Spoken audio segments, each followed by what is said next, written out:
대통령의 최측근에서 대한민국의 경제정책을 총괄하는 김현철 청와대 대통령 경제보좌관의 어제 발언이 공분을 낳고 있습니다. 도대체 이 김현철 보좌관이 뭐라고 발언을 했길래 그 발언에 논란이 됐던 부분들 직접 한번 살펴보시죠.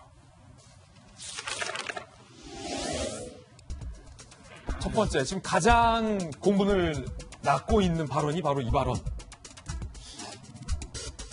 50대, 60대는 할 일 없다고 산에 가거나 험악한 댓글을 달지 말고 아세안, 동남아 국가들의 연합체죠. 동남아로 가라. 이렇게 발언을 했습니다. 그리고요. 박항서 감독도 쫓겨났다가 베트남에서 인생 이모작 대박 터뜨리지 않았느냐. 그러니까 5, 60대에 조금 이른 조기 퇴직하신 분들을 쫓겨났다라고 표현한 것과 매 한 가지이기 때문에 5, 60대를 중심으로 지금 비판의 여론이 만만치 않은 상황입니다. 그러면서 자영업자에 대해서도 김현철 보좌관이 얘기합니다. 한국은 자영업자가 힘들다고 하는데 그 식당들은 왜 국내에서만 경쟁을 하려 하느냐. 식당도 베트남으로 가라는 거죠. 그리고요. 젊은이들, 20대들에 대해서도 김현철 보좌관이 한마디 합니다. 또 젊은이들 말이에요. 취직 안 된다고 해일조선이라고 하지 말고 신남방국가, 필리핀, 동남아 이런 데 가면 아마 해피조선인 것을 깨달을 것이다. 라고 발언합니다. 그러니까 50대, 60대, 그리고 자영업자, 그리고 20대 청년들을 상대로 김현철 보좌관이 발언을 한 겁니다. 그리고 특히 국립대 문과 취직 못한 학생들을 왕창 뽑아서 태국과 인도네시아에 한글 선생님으로 보내고 싶다라는 발언까지 쭉 일련의 발언들을 보면 잠깐의 말실수가 아니라는 지적이 많은데요. 네티즌들은 이 김현철 보좌관의 발언에 대해서 과연 뭐라고 생각할까요? 네가 가라 신남방. 이 댓글이 실제 댓글이에요. 네가 가라 하와이. 그 영화 친구의 대사를 패러디한 거죠. 네가 가라 신남방. 자영업자들의 피눈물 흘리는 상황을 남 이야기하듯 했다. 청장령층 모두를 모욕한 것이다. 그리고요. 능력도 땀도 안 되는 자들이 일자리 파탄 내놓고 한다는 소리가 살다. 저건 실수가 아니다. 작심하고 한 소리다. 라는 지적도 있었고. 나가든 말든 우리가 알아서 할 테니 일자리나 만들어라. 당신들을 몽땅 아세안으로 수출해버리고 싶다. 헬조선 만든 당신들이 문제지. 이 땅에 살고 있는 국민이 문제인가? 라는 비판적인 이야기가 나오고 있는데. 박수영 기자, 일단은 국가 경제정책을 담당하는 총괄 보좌관인데 김현철 보좌관이 누굽니까? 어떤 인물입니까? 네, 김현철 보좌관은 이 문재인 정권 출범 때부터 청와대에서 경제보좌관으로 활동을 하고 있는 인물입니다. 1962년생이고요. 경북 영천 출신인데요. 이 서울대 경영학과를 나와서 일본에서 유학을 했습니다. 그래서 국내에서는 일본통으로 불리고 있습니다. 그리고 이 이제 청와대 들어가기 전까지 서울대 국제대학원 교수를 역임을 했는데요. 2015년에 이런 책을 내요. 저성장시대 기적의 생존 전략이라는 책을 내는데요. 이 책이 무슨 내용이냐면 저성장을 먼저 경험한 일본을 분석한 책입니다. 예. 이 책을 문재인 대통령이 대통령이 되기 전에 읽고 굉장히 감명을 많이 받았다고 해요. 그래서 인터뷰에서도 이 책에 관한 얘기를 굉장히 많이 하거든요. 문 대통령이 자신이 이제 대선 후보 시절에 그래서 김 교수, 당시엔 교수죠. 교수에게 먼저 연락을 해서 영입을 제안을 하고요. 그래서 지난 대선에 이제 캠프에서, 싱크탱크에서 경제정책을 담당을 하게 됩니다. 그리고 이곳에서 바로 소득주도 선장론을 입안을 하게 되죠. 핵심 입안자입니다. 그 이후로 이제 문재인 대통령의 경제정책을 계속 이끌고 있는 인물입니다. 예, 이 김현철 경제보좌관이 얘기한 50대, 60대, 그리고 자영업자, 그리고 20대 청년들의 현재 상황이 어떤지 저희들이 한번 취재를 해봤습니다. 먼저 50대, 60대들의 실업급여 상을 좀 한번 살펴보실까요? 지난해에 실업급여가 사상 최대치를 기록했어요. 그러니까 직장을 잃은 실직자들이 역대 정부 중에 지난해에 최고 많이 나왔다는 얘기입니다.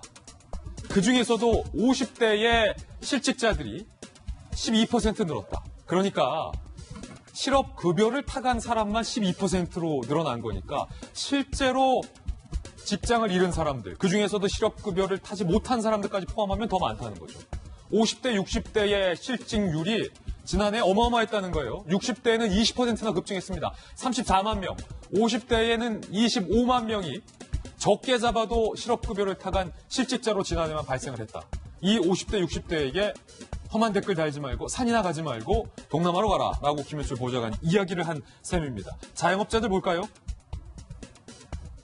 지난해에 문 닫은 자영업의 폐업률도 사상 최고치를 기록했습니다.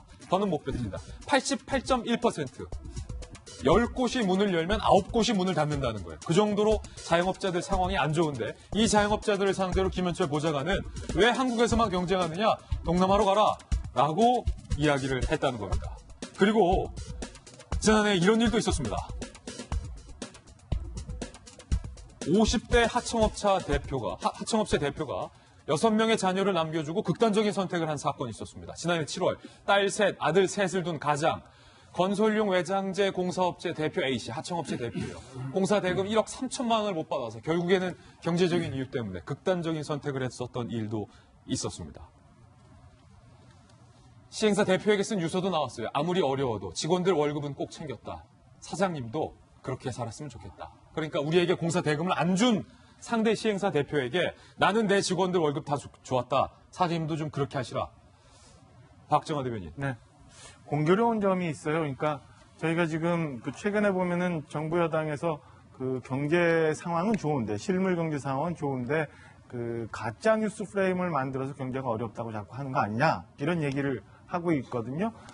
그래서 그런 거에 대해서는 시중에 비판이 많은데 지금 김현철 부장이 딱딱딱 집었던 세대가 20대 자영업자 그리고 50, 60대 최근 현 정부에 대해서 지지율이 굉장히 떨어지는 세대만 지칭해서 지금 딱 묘하게 그러네요. 하고 있거든요. 그러니까 제가 볼 때는 이 경제 상황이나 경제 판단도 사실은 경제 논리에 의하지 않고 정치 논리에 의해서 저렇게 해석을 하고 있는 거 아니냐. 뭔가 어제 발언이 정치적인 발언 아니냐. 네, 그래서 최근에 경제 상황의 실정을 제대로 파악하지 못하고 여전히 정치적으로 무언가 우리에게 불만을 가진 세대들이 공격을 하고 있고 가짜 뉴스를 만들고 있기 때문에 지금 경제 상황이 안 좋다고 느껴지는 거 아니냐라고 잘못 판단하고 있는 것 같아요. 그래서 20대 보고는 헬조선이 아니라 해피조선이니까 동남아 가라고 50, 60대에게는 험한 댓글 달지 말라는 얘기하고 등산이나 하지 말고 등산 다니고 그리고 자영업자들한테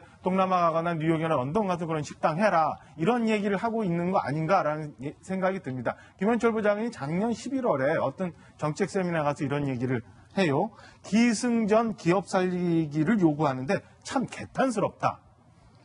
개혁의 싹을 자르려는 거다. 뭐 이런 인식 자체가 저는 경제 상황을 제대로 보지 못하고 정치적으로 이해하려 하는 거 아닌가라는 얘기 하나 드리고 싶고요. 예. 두 번째는 경제보좌관의 역할에 대해서 좀 얘기를 하고 싶어요. 그러니까 지금 상황이 굉장히 좋고 하면은 경제보좌관이 밖에 나서 강연도 많이 하고 기업인들도 많이 만나고 세미나도 할 수 있어요. 그러나 최근에 경제 상황이 이렇게 녹록지 않잖아요. 그리고 청와대에서 나오는 말 그리고 대통령의 말씀들이 가끔 현실 정치와 다른 면들이 많이 나오고 있는데 경제보좌관의 역할이 최종적으로 그거 감수해야 되는 역할 아닌가 싶어요. 그러니까 경제수석과 달리 경제보좌관은 대통령의 지근거리에서 바로 옆에서 경제 정책에 대해서 대통령의 개인 교습을 할 수 있는 역할이 경제보좌관 아닙니까? 그래서 경제보좌관을 둔 건데 경제보좌관이 그런 일을 안 하고 대통령은 계속 여러 가지 현실과 다른 말씀들을 하는데도 아무 조정이 아직 안 되는 상황이 계속 되어오고 있는데 이런 거에 대해서